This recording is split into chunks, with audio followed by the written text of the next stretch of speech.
물가가 잡혔다? 그건 뉴스 속 세상 이야기고요. 통계로는 고작 2% 올랐다는데 우리 체감 물가는 여전히 고공행진 중이죠. 오호, 통제라. 오르는 건 나이와 체중이요, 내리는 건 내 월급이라. 어디 보자. 통계를 보니 하위 20%의 근로소득은 오히려 1.3% 뒷걸음질 쳤습니다. 반면 상위 20%는 4% 이상 늘어나며 격차가 무서운 속도로 벌어지고 있네요. 더 절망적인 건 자산의 벽이에요. 4060 세대의 자산은 모두 늘어났는데 유일하게 39세 이하 청년층만 평균 자산이 0.3% 감소했대요. 즉 젊고 가난할수록 더 가난해졌다는 뜻입니다. 완전히 잔인하죠. 결국 상위 20%와 하위 20%의 순자산 격차는 무려 68배. 부동산과 주식을 가진 사람들에게 적절한 인플레이션은 자산이 불어나는 축복이었지만 노동소득만 있는 이들에겐 월급이 녹아내리는 재앙이었죠. 상황이 이렇다 보니 재테크는 이제 선택이 아니라 생존 기술이 됐습니다. 가만히 숨만 쉬어도 내 돈이 실시간으로 삭제되고 있으니까요. 실제로 직장인 10명 중 9명이 재테크를 한다는 조사 결과도 있었죠. 하지만 문제는 방법이에요. 재테크 방법이요. 실제로 최근 조사를 보면 불과 1, 2년 사이 마음이 급해진 청년들의 빚투 규모가 폭증했고 그 여파로 20대 개인 회생 신청 건수가 45%나 폭등했다고 하네요.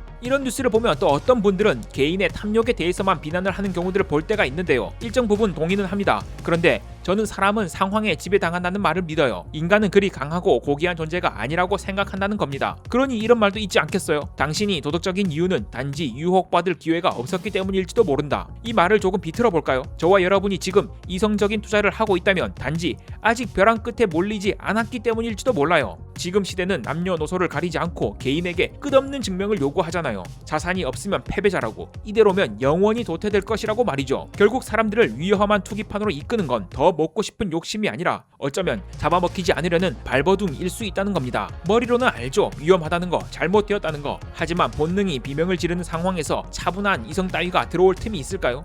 음짐지갈, 타는 목마름을 끓여 스스로 독주를 마시는구나. 제가 요즘 결핍은 우리를 어떻게 변화시키는가 라는 책을 읽고 있는데요. 이 책에서 흥미로운 실험 결과를 보았습니다. 멀쩡한 사람들을 모아서 극한으로 굶겨보는 기하 실험에 대한 내용이었는데요. 배고픔이 극에 달하자 어떤 일이 벌어졌을까요? 단순히 음식을 탐하고 예민해지는 건 당연하죠. 그런데 진짜 문제는 그 다음이었습니다. 피실험자들이 요리책과 메뉴판에 집착하기 시작했다는 겁니다. 당장 배를 채울 빵 한 조각을 구하려고 노력하는 게 아니라 밤새 요리책을 베껴 쓰고 식당 개업을 꿈꾸고 평생 해본 적도 없는 농사를 짓겠다고 계획을 세우더랍니다. 그러니까 이게 무슨 말이냐면요. 극한에 몰린 사람들의 뇌는 자신이 실제 이득과는 별로 상관이 없는 쪽으로 내달리기 시작했다는 거예요. 아니 몇 날 며칠 굶었는데 식당 개업하는 생각이나 음식 가격 비교 등을 한다고 배고픔이 사라지나요? 오히려 결핍을 더 빠르게 강화시키겠죠. 즉 결핍은 사람 그 자체를 변화시킵니다. 자신의 실제 이득과는 상관없는 굉장히 지엽적인 문제에 매달리게 만들죠. 주식시장도 똑같지 않나요? 주식으로 돈 버는 법 누가 모르나요? 혹시 주식시장에서 돈을 벌 수 있는 필승법을 아직 모르신다면 제 채널에 주식사자 주식판다 영상 중에서 사자가 주인공인 에피소드들을 한번 정주행해 보시길 권해드려요. 미국 지수 장기 적립식 투자의 신봉자 사자는 늘 한결같이 이렇게 말을 하고 있거든요. 좋은 자산에 매달 정해진 금액을 넣는다. 그걸 반복한다. 그리고 가장 중요한 것은 어떤 투자를 할 것인가가 아니라 어떻게 해야 이 투자를 안정적으로 지속할 것인가. 늘 그렇듯 진리는 간단 명료합니다. 지루할 정도로요. 고레버리지에 코인 선물을 하며 위험하고 변동성이 큰 종목은 위험해. 실제 돈 번 사람은 거의 없는 것이 사실이야. 이거 사실 머리로는 대부분 다 알고 있어요. 유튜브 알고리즘에서 한 번씩 뜨는 위험한 투기의 세상 뭐 이런 특집 다큐멘터리 같은 거 안 봐도 말이죠. 그런데 이 뇌가 그렇게 만드는 거죠. 즉 돈이 없으면 생존이 힘들다는 공포가 역설적으로 돈을 벌 수 있는 가장 확실한 길을 차단하고 가장 빨리 망하는 길로 우리를 떠민다는 거예요. 그런데 제가 이렇게 말했다고 해서 모든 건 마음먹기 나름이야, 우리 잘못이 아니야, 앞으로 다 잘 될 거야 라는 힐링 캠프식의 결론 또한 저는 매우 싫어합니다. 물론 이 말은 맞아요. 다 잘 될 것이긴 합니다. 저와 여러분은 앞으로 다 잘 될 거예요. 다만 이 말엔 전제가 붙습니다. 그 전까지 잘 해왔다면 잘 될 겁니다. 아니 잘 될 수도 있을 겁니다. 사실 성공엔 운 또한 크게 작용하거든요. 그러니까 이 말을 저는 이렇게 정의해 봅니다. 여러분과 제가 잘 해왔다면 잘하면 잘 될 것이다. 그렇다면 대체 잘 해왔다는 의미는 뭘까요? 뭘 어떻게 가는 게 잘 가는 것일까요? 지금 이 영상을 보시는 분들 중에서 내가 가고 있는 이 길이 맞는지 아닌지 궁금하신 분은 없나요? 비록 내 상황이 지금은 힘들어도 누군가 이 길이 맞다, 아니다를 말해준다면 한번 힘들더라도 무작정 들이대 볼 텐데 라고 말이죠. 무용지용 천하의 가장 무딘 칼이 도리어 세상을 베는 검이 되었네. 저도 그런 경험이 있었으니까 너무 잘 알죠. 이건 나이를 불문한 것이긴 하지만 특히 20, 30대 초반 분들은 더더욱 궁금할 수밖에 없어요. 상대적으로 경험이 아직 부족하니까요. 저 역시 그런 시기를 겪었고요. 몇 번 말씀드렸지만 저는 예체능계 출신이에요. 그리고 이 길은 재능이란 녀석의 힘이 굉장히 크게 작용하는 곳이죠. 이렇게 하면 돼 라고 누가 말해줘서 이렇게 한다고 절대 같은 결과물이 나오지 않는 곳, 바로 그런 곳. 그런데 저는 이 길에서 재능이 없었어요. 그런 주제에 평생 한 길만 걷다 보니 문제가 생겼죠. 남들보다 내가 뭘 잘한다 라는 감각이 뭔지 모르겠는 거예요. 학창시절 공부도 운동도 노래도 그 무엇도 이건 내가 확실히 남보다 잘하는 것 같아 라는 걸 한 번도 경험해 본 적이 없었어요. 바로 이게 문제였습니다. 고기도 먹어본 놈이 먹는다고 성공도 해본 사람이 알죠. 내가 지금 힘들지만 이 고비만 넘기면 결과가 나왔었지 하는 바로 그 성공의 감각, 그게 있어야 버틸 텐데 저는 평생 그 감각을 느껴본 적이 없으니 기준점이 없었던 겁니다. 내가 지금 삽질을 하는 건지 터널을 뚫는 건지 알 길이 없었으니까요. 때로는 그렇기에 투자나 재테크에 있어서도 강의를 해주시는 분들께서 이런 말씀들을 종종 합니다. 그러니 그 길에서 성공한 사람을 만나봐라. 그 사람은 내 길을 먼저 걸었던 사람이니까. 그런데 저는 제가 삐뚤어지고 부족한 사람이라서 그런지 그들의 성공 스토리를 듣고 고개를 끄덕이는 건 되는데요. 그 끄덕임이 제 확신으로 바뀌진 않더라고요. 타인을 동경하는 것과 나 자신을 믿는 건 완전히 다른 차원의 이야기니까요. 그래서 이번 영상에서도 지겹게 말씀드려요. 알 수 있는 것과 할 수 있는 것의 차이. 살아갈수록 아는 것이란 할 수 있는 것에 비하면 얼마나 가볍고 하찮은 것인가 라는 생각이 더더욱 강해지더군요. 그래서 지금부터는 다른 사람의 성공 신화가 아닌 스스로 나의 고통을 관찰해서 내가 갈 길을 역으로 추적해보는 방법에 대해 말씀드리려고 합니다. 살다 보면 혹은 투자를 하다 보면 문득 타인을 보면서 이런 건방진 생각이 들 때가 있거든요. 저 사람들은 일부러 저러나? 이게 무슨 말이냐면요. 어떤 똑같은 상황에 닥치거나 문제가 생겼을 때 자신은 그다지 고통스럽지 않은 것이 있을 것이에요. 저는 주식쟁이니까 주식으로 이야기해 볼게요. 저는 주식이 급등하거나 폭락해도 안 무섭더라고요. 물론 상대적으로 투자 금액이 작아서일 수도 있죠. 그런데요. 자산 100억 부자가 잃는 10억과 전재산 1000만 원인 사람이 잃는 100만 원. 액수는 1000배 차이지만 심리적 무게는 어디가 더 무거울까요? 그러니까 절대 금액은 그리 크지 않더라도 저한테는 충분히 무겁고 큰 액수였음에도 불구하고 저는 그닥 흔들리지 않더라고요. 그래서 저는 주가가 급등해도 포모가 오지 않고 급락을 해도 미리 계획만 세워놓았다면 별로 무서워하지 않는다는 걸 깨달았어요. 이게 뭐 그리 특별한 일일까? 라고 생각했던 적도 있는데요. 모든 사람이 저와 같지가 않더라고요. 저는 제가 이런 줄 전혀 몰랐어요. 아까 말씀드렸다시피 이때까지 평생 살면서 남보다 뭘 잘해본 적이 없으니 이게 장점인 줄도 몰랐습니다. 생각해보면 당연해요. 저는 제 재능을 오직 제가 살아온 과거의 궤적 안에서만 찾고 있었거든요. 그 전까지 저에게 투자나 재테크는 제 삶에 없던 완전히 낯선 세계였으니까요. 그러니 처음엔 이런 생각을 했다는 겁니다. 사실 저 사람들은 돈이 나처럼 궁하지는 않나봐. 그러니 저렇게 즉흥적으로 투자를 하는 거겠지? 그런데 바로 그 지점이었습니다. 내가 남보다 특출나게 잘하는 것만이 내가 지금 잘 가고 있다는 것을 증명할 수 있다고 생각했는데 내가 다른 사람보다 고통의 역치가 높은 것, 남들이 비명을 지를 때 덤덤할 수 있는 것, 그것 또한 내 선택이 틀리지 않았음을, 내가 이 길을 걸을 자격이 있음을 증명하는 가장 강력한 신호 중에 하나였어요. 제가 주식 투자를 넘어 재테크 전반을 접하면서 인생에서 얻은 가장 큰 소득이 뭔지 아세요? 돈? 수익률? 아닙니다. 바로 나 자신을 알게 되었다라는 거예요. 반구재기 천하제일의 B급은 강호에 있지 않다. 오직 내 안에 있을 뿐.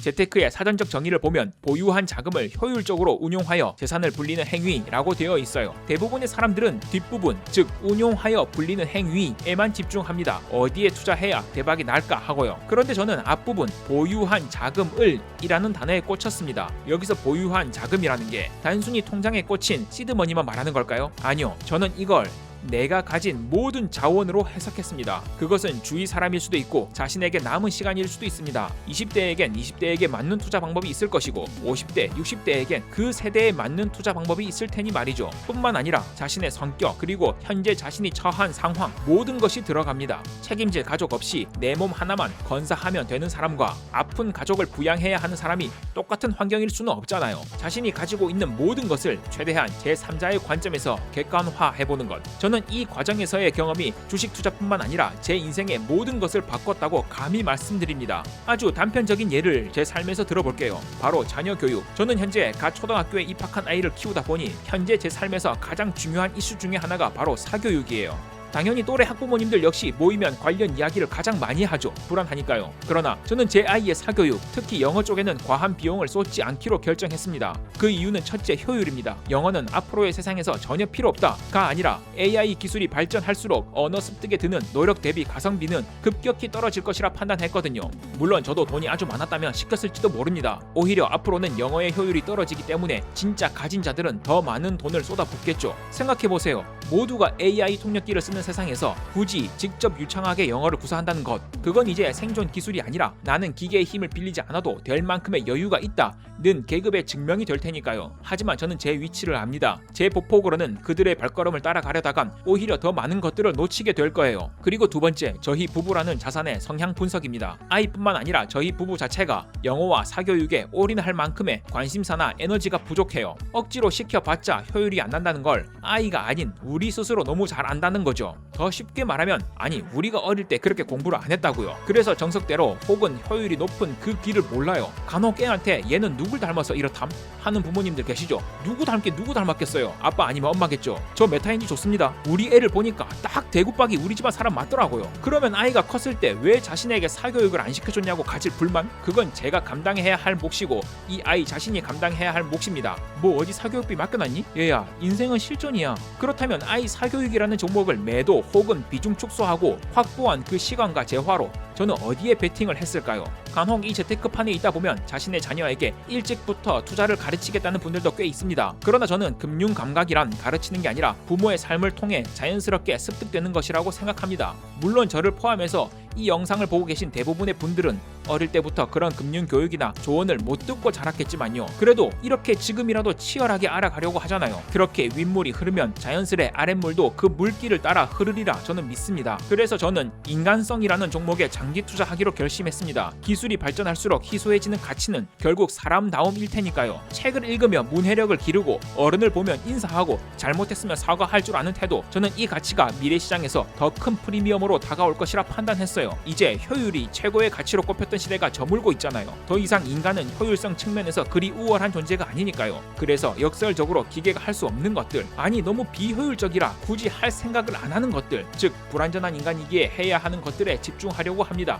이게 정답일까요? 모릅니다. 어떤 이들 입장에서는 미련한 오답이라고 느껴질 수도 있죠. 그저 지금 제가 보유한 모든 것 그리고 지나온 과거를 모두 합하였을 때 가장 효율적으로 운용할 수 있는 삶의 방향이라는 결정을 내린 겁니다. 물론 이러한 선택은 당연히 불안하죠. 당장 아이 친구들은 벌써 학원 버스를 타려고 뛰어다니는데 저희 아이는 풀밭에서 메뚜기를 잡으러 뛰어다니니까요. 그 모습을 보면 저라고 왜 안 흔들리겠습니까? 하지만 제 영상을 봐오신 분들은 저의 투자 방식을 이제 조금은 아시리라 생각합니다. 앞으로 주가가 오를지 내릴지 알 수 없을 뿐더러 그건 나의 관심사가 아니다. 허나 내가 기다린 가격까지 오르면 혹은 내리면 내가 계획한 대로 실행한다. 그것이 정답이라서가 아니라 내가 할 수 있는 최선이라 한다. 그리고 그 책임은 오롯이 내가 진다. 어떠신가요? 뜬금없이 제가 아이를 키우는 양육관에 대해서 말씀을 드렸지만 제가 재테크를 통해 인생이 바뀌었다 라고 말한 이유가 조금은 전달이 되었을까요? 이처럼 재테크는 저에게 있어 단순히 돈을 불리는 기술이 아니라 내가 가진 것이 무엇인지를 정확히 파악하고 선택과 집중을 하는 태도, 그 태도가 투자를 넘어 삶의 방식까지 아예 바꿔놓았습니다. 현재 우리는 경제적 생존이 위협받는 결핍의 시대를 살고 있어요. 아까 말씀드린 기아 실험 기억하시죠? 지금 배고프다고 무작정 남의 식탁, 남의 대박난 괴자를 보면서 군침 흘리지 마세요. 그건 나의 배고픔을 해결할 수 있는 현실적인 해결책이 아닙니다. 우선 자신의 냉장고부터 여세요. 지금 현재 자신이 가진 재료가 무엇인지, 내 성향과 상황, 그리고 내가 견딜 수 있는 고통의 무게는 얼마인지 등등 자신을 아는 것이 우선이 되어야 합니다. 그래야 가진 것이 별로 없더라도 이성적인 판단 하에 실질적으로 내 배를 불릴 수 있는 방법을 떠올릴 수가 있는 것이죠. 그렇지 않으면 결국 결핍에 지배를 당하고 말 겁니다. 내비게이션도 목적지를 찍으면 가장 먼저 현 위치부터 찾잖아요. 내가 어디에 있는지를 모르면 아무리 좋은 목적지라도 갈 수 없으니까요. 이렇게 자신을 알고 나면 그 다음 행보는 그렇게 불안하지 않을 거예요. 자신이 나아갈 방향, 자신이 걷고 있는 길이 맞는지 아닌지는 사실 스스로가 제일 잘 알고 있을 거니까요. 아니, 어쩌면 정답은 늘 내 안에 있었는데 지금까지 우리가 남의 말만 쫓느라 정작 내면의 소리는 들으려고 하지 않아서 못 들었던 것뿐일 수도 있어요. 긴 영상 잘 봐주셔서 감사합니다.